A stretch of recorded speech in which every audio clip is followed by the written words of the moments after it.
नमस्कार साथियों, कैसे हैं आप सब लोग। उम्मीद करता हूं आप सब लोग अच्छे होंगे। तो स्वागत है आपका हमारे YouTube चैनल की एक और वीडियो में। आज की वीडियो में हम बात करेंगे भागीरथी उपतंत्र की। देखिए, पिछली वीडियो में मैंने बताया था आपको कि जो गंगा है उसके मुख्यतः दो उपतंत्र हैं। गंगा नदी के दो उपतंत्र हैं, एक है भागीरथी उपतंत्र और दूसरा है अलकनंदा उपतंत्र। ठीक है, पिछली वीडियो में हम अलकनंदा उपतंत्र के बारे में जान चुके हैं। तो आज की वीडियो में हम भागीरथी और इसकी सहायक नदियों के बारे में जानेंगे, जो कि बहुत ही महत्वपूर्ण हो जाता है। अक्सर यहाँ से सवाल बनते हैं। सवाल जो इस प्रकार से बनते हैं कि भागीरथी का उद्गम स्थान कौन सा है, इसकी सहायक नदियाँ कौन सी है। ठीक है, और इन सहायक नदियों के बारे में बहुत सी बार पूछा जाता है। तो 1 से 2 नंबर हमारे यहाँ से पक्के हो जाते हैं। 1 से 2 नंबर हमेशा पूछा जाता है उत्तराखंड की नदी में से, और उत्तराखंड की नदी में से गंगा तंत्र बहुत ही महत्वपूर्ण है। और गंगा का ही मेन जो उद्गम है वह भागीरथी ही है। मेन गंगा भागीरथी को ही कहा जाता है। तो इसके में बहुत ही चांसेस बनते हैं कि यहाँ से सवाल आए। ठीक है, तो पहले हम बात कर लेते हैं कि भागीरथी का उद्गम स्थान कहाँ से है। तो भागीरथी का उद्गम स्थान है गंगोत्री हिमनद। यह कहाँ स्थित है, तो यह भी आप लोग ध्यान में रखिएगा। यह स्थित है उत्तरकाशी में। ठीक है, तो भागीरथी का उद्गम होता है गंगोत्री हिमनद के गोमुख से, और यहाँ से बहते हुए ये जाती है देवप्रयाग में, और देवप्रयाग में इससे मिलती है यहाँ से आने वाली अलकनंदा। ठीक है, और यहाँ इन देवप्रयाग में इन दोनों के संगम के बाद ही इसको गंगा के नाम से जाना जाता है, इन दोनों की संयुक्त जलधारा को। पर इससे पहले भी इसकी बहुत सारी सहायक नदियाँ हैं, और इसके नाम भागीरथी नदी पड़ने के पीछे भी बहुत एक पौराणिक कथा है कि ऐसा माना जाता है कि जो भागीरथ थे उनके प्रयासों से ही गंगा जो है धरती पर अवतरित हुई थी। तो इनके राजा भगीरथ के नाम से ही इसका नाम क्या पड़ा, भागीरथी नदी पड़ा।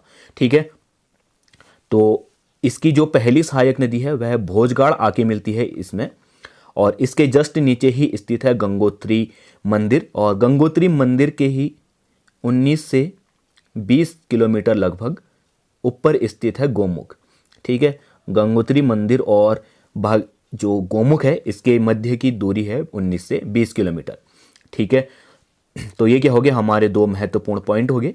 इसके बाद रुद्रगेरा हिमनद से निकलती है हमारी रुद्रगंगा गंगोत्री मंदिर के नीचे ही, और यह जाके मिल जाती है भागीरथी से।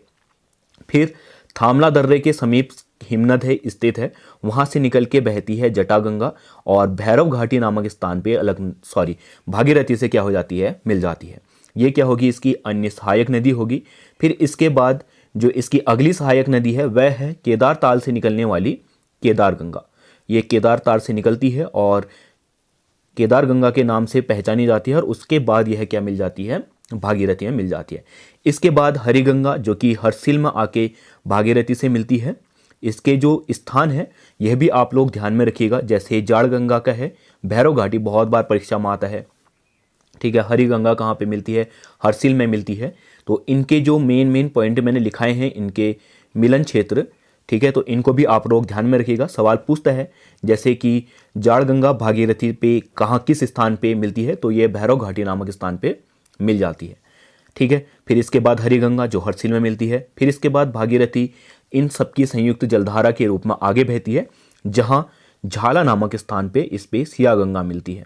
ठीक है, अगली जो सहायक नदी है भागीरथी की वह है सिया गंगा, और झाला में आके ये क्या मिल जाती है, भागीरथी से मिल जाती है। फिर इसके बाद गंगोरी जो कि डोडीताल से निकलती है, गंगोरी नामक स्थान पे डोडीताल से निकलने वाली असीम गंगा, या इसको हम असी गंगा भी कहते हैं, ये क्या मिल जाती है, अलग भागीरथी से मिल जाती है। कहाँ पे, गंगोरी नामक स्थान पे। ठीक है, फिर इसके बाद भागीरथी बहती है, और इसी से आगे बढ़ने पर इस पे मिलती है हमारी भिलंगना नदी, जो कि भागीरथी की सबसे प्रमुख और सबसे बड़ी सहायक नदियों में है। ठीक है, सबसे प्रमुख और सबसे बड़ी जो सहायक नदी है भागीरथी की वह भिलंगना नदी है। ठीक है, भिलंगना नदी का उद्गम की बात करें तो यह खतलिंग ग्लेशियर से उद्गमित होती है, और जिसके बाद यह बहती है, और इसकी जो प्रमुख सहायक है मेदेगंगा, दूधगंगा, इसकी सहायक नदियाँ भिलंगना में मिलती है। इसके बाद बाल गंगा और धर्मगंगा, ठीक है, ये क्या मिल जाती हैं, भिलंगना नदी से मिल जाती हैं और मिलती कहाँ पे है, धनसाली के पास। ठीक है, धनसाली के पास भिलंगना से मिलती है और इसके बाद भिलंगना नदी संयुक्त जलधारा के रूप में जहाँ पे टिहरी डैम है वहाँ पे क्या है, भागीरथी से मिल जाती हैं। ठीक है, टिहरी डैम के पास जिसका प्राचीन नाम गणेश प्रयाग है, वहाँ पे क्या हो जाती है, भागीरथी से मिल जाती हैं। ठीक है, फिर ये जो बालगंगा और धर्मगंगा का मिलन स्थान है उसको बूढ़ा केदार भी कहा जाता है। ये बात भी आप लोग ध्यान में रखिएगा। बहुत बार जैसे दूध गंगा है, बालगंगा है, यह किसकी सहायक नदियां हैं, इस तरीके से सवाल आता है, तो आप इनकी सहायक नदियां जितनी भी मैंने लिखा रखी हैं इनको अवश्य याद कीजिएगा, बहुत ही महत्वपूर्ण हो जाती है ये परीक्षा की दृष्टि से। फिर जैसे ही इसमें भिलंगना नदी मिलती है टिहरी डैम के बाद, यह संयुक्त रूप में बहती है और आगे देवप्रयाग में, ठीक है, देवप्रयाग में इसमें अलकनंदा मिलती है और अलकनंदा जो पांचवा प्रयाग है देवप्रयाग, इसके बाद जो इन दोनों की संयुक्त धारा को क्या कहा जाता है, गंगा कहा जाता है। ठीक है, इसके बाद और अगर बात करें देवप्रयाग कहाँ स्थित है, दो देवप्रयाग टिहरी में स्थित है। ठीक है, ये भी आप लोग ध्यान में रखिएगा। फिर इसके बाद गंगा संयुक्त रूप से बहती है, जिसके बाद आगे फुलचट्टी नामक स्थान पे, ठीक है, व्यास घाटी की फुलचट्टी नामक स्थान पे इससे हमारी पूर्वी नयार और पश्चिमी नयार नदियां आके मिलती हैं। ठीक है, और पूर्वी और पश्चिमी नयार की उद्गम स्थान की बात करें तो इन दोनों का ही हमारा दूधा तोली जो श्रृंखला है, दूधा तोली श्रृंखला पश्चिमी और पूर्वी नयार का वहाँ से उद्गम होता है। दूधा तोली श्रृंखला, ठीक है, दूधा तोली श्रृंखला की बात करें हम तो दूधा तोली श्रृंखला में मुख्यतः 5 नदियां निकलती हैं। एक तो पश्चिमी नयार होगी, पूर्वी नयार, दो तो ये ठीक ही हैं। इसके सिवाय जो तीसरी नदी निकलती है वह है हमारी आटागाड़, आटागाड़ जो कि पिंडर की सहायक नदी है। ठीक है, पिंडर की क्या है, सहायक नदी। इसके बाद इसमें जो अन्य नदियां हैं वह है पश्चिमी रामगंगा, एक संयुक्त रूप में यह है, अल्मोड़ा नैनीताल इस क्षेत्र में बहती है पश्चिमी रामगंगा। फिर इसके बाद विनो नदी, ठीक है, ये क्या है, चौथी और पांचवी।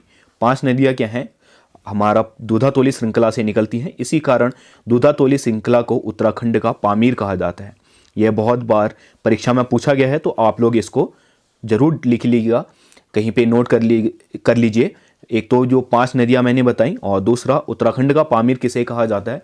यह बहुत बार रिपीटेड क्वेश्चन है उत्तराखंड की जितनी भी समूह की परीक्षा हैं, और यहाँ तक कि पीसीएस परीक्षा में भी बहुत बार इसको पूछा गया है।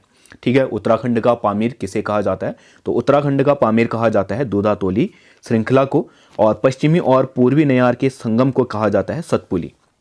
ठीक है, और यह दोनों की संग जो धारा है, इसके बाद इसमें ढाई जूलागाड़ और जूली, ये 2 सहायक नदियां हैं किसकी, पश्चिमी और पूर्वी नयार, या इसको हम नयार नदी कह सकते हैं। ठीक है, नयार की क्या है, ये सहायक नदियां हैं। फुलचट्टी में आप यहाँ पे क्या मिल जाती हैं, यह गंगा से मिल जाते हैं। इसके बाद गंगा की जो अगली सहायक नदी है वह मालनी नदी है। मालनी नदी के बाद ऋषिकेश में, ठीक है, हरिद्वार के पास ऋषिकेश में इसमें चंद्रभागा नदी मिलती है, और इसके जस्ट बाद ही नीचे रायवाला, ठीक है, देहरादून से निकलने वाली सुसवा और सौंग नदी, ठीक है, ये दोनों रायवाला में, देहरादून के पास ही रायवाला में गंगा से मिलती है। इसके बाद जो नदी है यह हरिद्वार में प्रवेश करती है, और हरिद्वार में इसमें रतमऊ और सिलोन नामक 2 नदियां मिलती हैं। रतमऊ पहले, फिर उसके बाद सिलोन, और इसके बाद यह क्या है, उत्तर प्रदेश के बिजनौर शहर में प्रवेश कर जाती है हरिद्वार के बाद। ठीक है, तो ये क्या है, हमारा गंगा क्षेत्र है। ठीक है, और अगर बात करें हम इसके अन्य फैक्टों की, तो गंगा नदी देवप्रयाग से हमारा हरिद्वार के लास्ट पॉइंट तक इसकी जो कुल लंबाई है वह 96 किलोमीटर है। ठीक है, और कहीं कहीं पे इसको 98 किलोमीटर भी लिखा गया है, पर आयोग द्वारा जो माना गया आंसर है वह 96 किलोमीटर ही है, तो आप इसको भी ध्यान में रख सकते हैं। भागीरथी के गोमुख से और देवप्रयाग तक इसकी कुल लंबाई कितनी है, 205 किलोमीटर। ठीक है, तो ये क्या होगी, हमारी भागीरथी और उसकी सहायक नदियां होंगी। और इसी के साथ साथ अगर हम बात करें इसके कुछ अन्य तथ्यों की, तो जैसे मैंने आपको बताया भागीरथी का उद्गम गंगोत्री हिमनद के गोमुख से होता है, और भागीरथी की सबसे जो प्रमुख सहायक नदी है भिलंगना नदी, ये भी बताया मैंने आपको। गणेश प्रयाग का जो प्राचीन नाम है, जहाँ पे मैंने बताया कि भिलंगना नदी मिलती है, और टिहरी डैम इसी गणेश प्रयाग पे ही बना है। तो यहाँ पे प्राचीन समय में जो है घृत गंगा भी मिलती थी। ठीक है, और टिहरी डैम बनने के बाद इन जो घृत गंगा है इसका क्या हो गया, समापन हो गया। ठीक है, फिर इसी के बाद जो गंगा से रिलेटेड अन्य महत्वपूर्ण तथ्य हैं वह है गंगा को 4 नवंबर 2018 को राष्ट्रीय नदी घोषित किया गया था। यह बहुत बार परीक्षाओं में पूछा जाता है कि गंगा को राष्ट्रीय नदी कब घोषित किया गया था, तो 4 नवंबर 2018 को इसको राष्ट्रीय नदी घोषित किया गया था। और एक सवाल जो हमेशा बनता है, नमामि गंगे परियोजना कब आयोजित हुई थी, तो नमामि गंगे परियोजना 2014 में उस समय के प्रधानमंत्री नरेंद्र मोदी जी द्वारा क्या किया गया था, इसका उद्घाटन किया गया था या उसको शुरू किया गया था। ठीक है, 2014 में। और स्पर्श गंगा अभियान ये 17 दिसंबर 2009 को HNB हेमवती नंदन बहुगुणा विश्वविद्यालय द्वारा के इनके NSS प्रभाग द्वारा, ठीक है, इन्होंने एक मुनि की रेती से नीचे ऋषिकेश तक इन्होंने सफाई की थी गंगा की, तो ये क्या है, उसका स्पर्श गंगा अभियान है। ठीक है, और इसी के साथ साथ गंगा को त्रिपदगा नाम से भी जाना जाता है। ये क्या हो गए, इसके अन्य महत्वपूर्ण तथ्य हो गए। तो उम्मीद करता हूँ आपको ये वीडियो पसंद आई होगी। अगर वीडियो पसंद आई है तो वीडियो को लाइक कर देना, और अगर चैनल में नए हो तो चैनल को सब्सक्राइब करके जरूर जाना। ठीक है, मिलते हैं अगली वीडियो में, तब तक के लिए बाय।